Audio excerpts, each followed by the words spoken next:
الحمدللہ رب العالمین۔ آج ہم پھر اللہ تعالیٰ نے توفیق عطا فرمائی کہ سلطان باہو علیہ رحمہ کے اس عظیم کلام سے ہمیں کچھ سننے کا پڑھنے کا کچھ موقع ملا، اور یہ یقین رکھیں کہ اللہ کی توفیق کے بغیر یہ ممکن نہیں ہوتا۔ اللہ کی توفیق ہوتی ہے جب اللہ تعالیٰ کسی بھی بندے پر مہربانی کرتا ہے، اس کے دل کو راز و نیاز سے بھر دیتا ہے اور اس سے پہلے اسے کسی کی طرف متوجہ کرتا ہے۔ اور یہ واقعہ آپ دیکھیں گے نا تو تمثیل کے طور پر سیدنا موسیٰ علیہ السلام اور جو خضر علیہ السلام کی ملاقات ہے نا، یہ در حقیقت یہ تمام کائنات کے انسانوں کے لیے ایک استعارہ ہے، یعنی کہ حضرت سیدنا موسیٰ علیہ السلام جلیل القدر نبی ہیں، تو انہیں بھی کہا جا رہا ہے کہ وہاں جائیں، تو ان کے پاس اللہ نے کیسا علم دیا ہے، اس علم سے فائدہ اٹھائیں، نفع حاصل کریں۔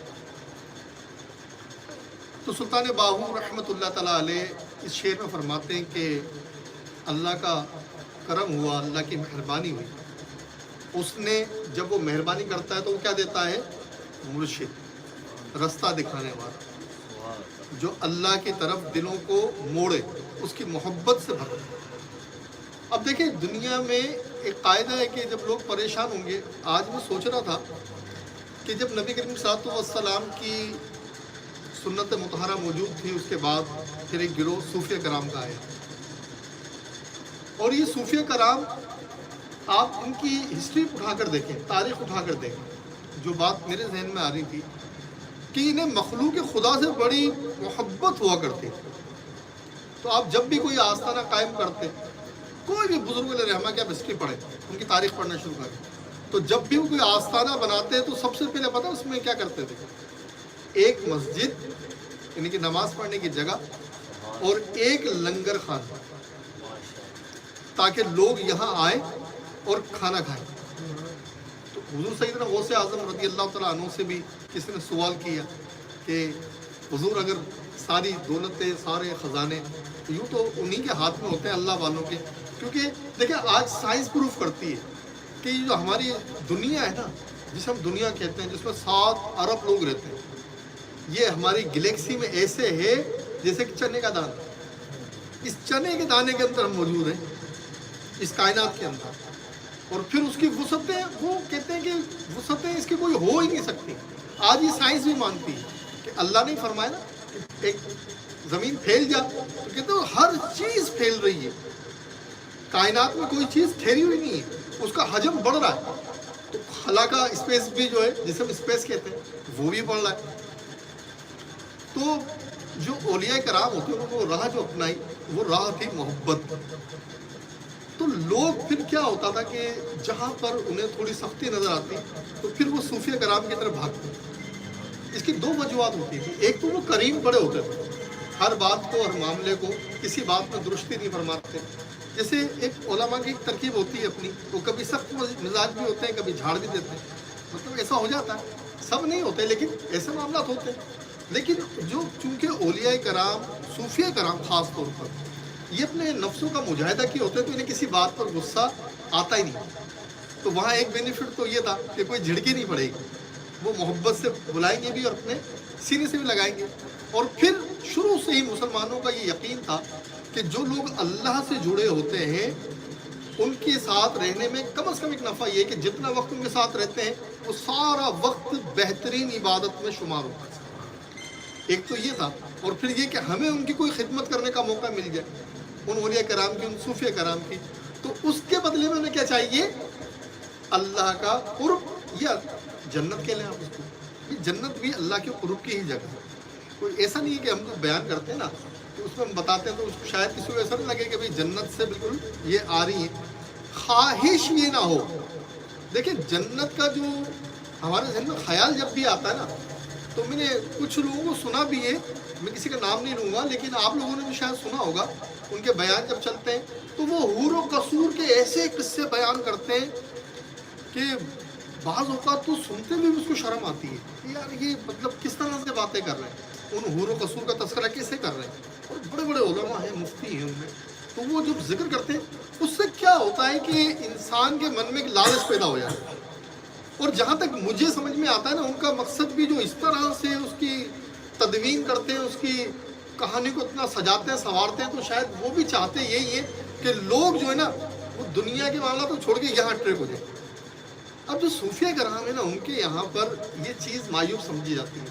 وہ کہتے ہیں کہ اللہ کی عبادت ہو اللہ کے لیے, جنت کے لیے نہ ہو, کیونکہ جنت بھی شے ہے. جنت جو ہے محدث تو نہیں نا, وہ بھی حادث ہے, اس کو بھی اللہ نے تخلیق کی ہے. تو اس میں جو حور و غلما ہے یقیناً اللہ کی تمام نعمتیں جو کچھ اس نے اس میں رکھا ہے وہ سب بے مثال ہے. اس سے مجھے ایک بات یاد رہتی ہے کہ جنت کی خوشبو, تو ایک بات ذہن میں آ گئی.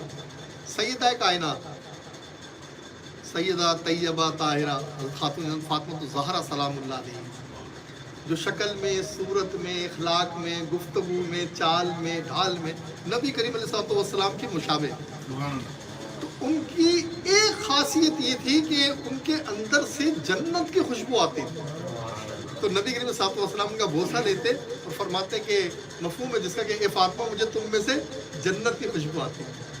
تو جو اولیاء کرام ہیں ان کا مقصد کیا ہوتا تھا کہ لوگوں کو وہ محبت سے بلائیں اور انہیں وہ رستہ بتائیں جس کی طرف سے وہ غافل ہو گئے.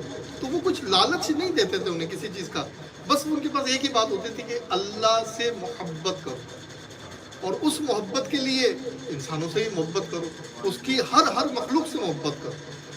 تو سلطان باہو اس واقعے میں فرما رہے ہیں کہ اس بیت میں فرما رہے ہیں کہ اللہ کی محبت جب اللہ نے احسان کیا, جب اللہ نے مہربانی فرمائی تو اللہ تعالیٰ نے کیا کیا, مرشد عطا کر دیا. اور جب مرشد عطا کر دیا تو اس کے بعد دید و وصال کا سلسلہ شروع ہو گیا. اب دیکھیں دید و وصال, بعض لوگ کہتے ہیں کہ بھئی ہمیں بتائیں کتنا ٹائم لگتا ہے. یہ ٹائم نہیں لگتا ہے اس کے اندر, آپ یقین کیجیے ایک لمحہ بھی بہت ہے. حضرت نظام الدین اولیاء سے کسی نے پوچھا تھا کہ حضور اللہ سے اگر ملنا ہو تو خدا کتنی دور ہے انسان سے؟ تو آپ علیہ رحمٰن نے اس سے سوال کیا الٹا. آپ نے پوچھا تم کیا کہتے ہو کتنا ہوگا؟ کہا حضور مجھے تو نہیں پتا, لیکن میں نے لوگوں سے سنا ہے, اولیاء اللہ سے سنا ہے, بزرگوں سے سنا ہے کہ کوئی کہتے ہیں کہ ایسی مسافت ہے جیسے 4 میل کی سب مسافت ہوتی ہے. لیکن بعض کو حضور کمال کرتے ہیں, وہ تو کہتے ہیں صرف 40 قدم کی مسافت پر اللہ مل جاتا ہے. اگر تم اللہ سے ملنے چاہو اس کائنات میں مقصد کیا ہے؟ تمام عبادتوں کا مقصد بھی کیا ہے؟ اللہ کو پانا, اس کے سوا تو کچھ نہیں ہے. جو انسان نماز پڑھتا ہے, روزہ رکھتا ہے, سنت مصطفیٰ کی ہر ادا, حضور صلی اللہ علیہ وسلم کی ہر ادا کا مقصد کیا ہے کہ بندہ اللہ کے قریب ہو جائے. ٹھیک, تو کہا کہ حضور کچھ لوگ تو کمال کرتے ہیں کہ کہتے ہیں کہ اللہ سے اگر ملنا چاہو تو وہ تو اتنی مسافت میں جتنے 40 قدم. تو حضور آپ کیا کہتے ہیں ان میں سے 40 قدم والی بات صحیح ہے یا 4 کوس والی بات صحیح ہے؟ جواب دیا حضرت سیدنا نظام الدین اولیاء علیہ رحمہ نے, فرمایا کہ اللہ سے اگر ملنا ہو نا تو صرف فاصلہ جو ہے 1 قدم کا ہے. 1 قدم کا فاصلہ ہے اور تم اللہ کو دیکھو. کہا حضور صرف 1 قدم کا فاصلہ؟ کہا 1 قدم کا فاصلہ, لیکن وہی قدم تمہیں اپنے نفس کی گردن پر رکھنا پڑے گا. مقصد کیا, دیکھیں کتنی آسان گفتگو ہے. پورا سمندر اس موضوع پر میں کئی دن بات کر سکتا ہوں, تھوڑے سی لمحے کے باوجود بھی کئی دن بات کر سکتا ہوں. مقصد کیا ہے, آسان لفظوں میں اس کو دیکھیں جو آپ نے فرما دی ہے نا, تو آسان گفتگو کریں تو مقصد اس کا یہ ہے کہ جب تم اپنی چاہت نہ رکھو. ہم کیا ہے ہر بات پہ پریشان ہوتے ہیں, یار دیکھو کسی کے لیے کھانے کے لیے کچھ نہیں, وہ اس بات سے پریشان کہ یار کھانے کو نہیں. کسی کے پاس روزگار نہیں ہے, وہ اس بات سے پریشان ہے. کسی کو کوئی ایسی بیماری لگ گئی ہے, اس سے اس کی جان نہیں چھوٹ رہی, وہ اس سے پریشان ہے. کسی کے کہیں پر کسی سے کوئی اور معاملہ ہے, کسی سے انا کا مسئلہ ہوتا ہے لوگوں کا. طرح طرح کے مسائل آپ دیکھیں گے نا اپنی زندگی میں, آپ کو ہر آدمی دیکھے گا, اس کو لگے گا یار میری زندگی جتنے مسئلے تو کسی کے پاس ہے ہی نہیں. جب کسی سے بات ہوتی ہے نا تو تھوڑی دیر میں وہ بتاتا ہے کہ بس آپ سمجھ نہیں رہے وارث صاحب, میرے ساتھ جو مسئلے ہیں نا اتنے مسئلے کہ آپ سوچ سکتے ہیں. تو جہاں وقت ہوتا ہے کچھ اللہ تعالیٰ توفیق دیتا تو میں کہتا ہوں اچھا اپنے مسئلے بتاؤ. تو اکثر میں یہ دیکھو یار یہ مسئلہ, میں کہتا ہوں یار یہ مسئلہ تو میرے ساتھ ہے یار, اب تم دوسرا مسئلہ بتاؤ. تو وہ کہتا ہے یہ والا مسئلہ بھی ہے میرے ساتھ. میں نے کہا یہ مسئلہ بھی میرے ساتھ ہے آلریڈی. اچھا تیسرا مسئلہ تمہارا بتاؤ. تو 2-4 دن کے بعد وہ مسئلے ختم ہو جاتے ہیں. تو اس کے اندر پھر اس کو یہ احساس ہوتا ہے کہ میں اکیلا نہیں ہوں, ہر انسان کو لگتا ہے کہ میں منفرد ہوں اس معاملے میں کہ تکلیفیں مجھے گھیرا ہوا ہے، پریشانیوں نے مجھے گھیرا ہوا ہے، بیماریوں نے مجھے گھیرا ہوا ہے، مسائل صرف میرے ساتھ، مسائل سب کے ساتھ ہیں، جتنے بھی دنیا میں لوگ آئے ان سب کے ساتھ مسائل ہیں۔ تو حضرت سلطان باہو فرما رہے ہیں اس میں کہ پہلے تو اللہ نے مہربانی کی، مرشد عطا کی، اور پھر اس مرشد سے دید و وصال عطا کر دیا۔ اور دید و وصال کے لیے میں نے کہا کہ ٹائم کتنا چاہیے، تو حضرت نظام الدین اولیاء کا واقعہ سنایا، ایک قدم، وہ قدم اپنے نفسی گردن پر رکھیں، اپنی خواہشات کو چھوڑ دیں، سرنڈر کر دیں، وہ ایک قدم پر ہے۔ ایک قدم کا مطلب یہ ہے کہ ہو سکتا ہے اسی لمحے اسے دیکھیں۔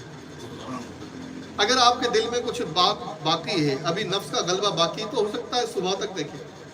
کچھ زیادہ غلبہ ہے تو وہ جیسے ہی غلبہ ختم ہوگا، میں نے پہلے بھی کہا تھا کہ جتنے آنکھوں کے آگے حجاب ہے، اللہ کو کیوں نہیں دیکھتے ہیں؟ حجاب ہے۔ اب یہ بات سب کرتے ہیں کہ حجاب ہے، یہ نہیں بتاتے کہ وہ حجاب کیا ہے۔ وہ حجاب کیا ہے؟ وہ ہماری انا کا حجاب ہوتا ہے، ہماری کسی سے لڑائی ہے، نفرت ہے، جب تک نفرت رہے گی ایک حجاب ہے، اور اگر ایک حجاب بھی ہے آپ اللہ کو نہیں دیکھ سکتے۔ جب تک آپ کی زبان پہ شکوہ ہے اپنی بیماریوں کا، اپنی تکلیفوں کا، آپ اللہ کو نہیں دیکھ سکتے۔ یہاں آپ نے وہ دیوار گرائی، یہاں سامنے جلوے آپ دیکھتے ہیں اللہ کی۔ تو سلطان باہو فرما رہے ہیں کہ پہلے تو اللہ نے مہربانی فرمائی، مرشد عطا کی ہے، پھر مہربانی کیا فرمائی کہ دید و وصال کا کی راہ کھول دی۔ آپ فرماتے ہیں کہ یہ دید و وصال کی راہ ایسی ہے کہ اس میں دل نہیں بھرتا۔ ایسا نہیں ہوتا کہ ایک دفعہ جس نے اپنے رب کا دیدار کیا تو اس کا دل بھر جائے، جب وہ دوسری بار ملتا ہے تو اس کی پیاس اور بڑھ چکی ہوتی ہے، اور حل من مزید کی صدائیں بلند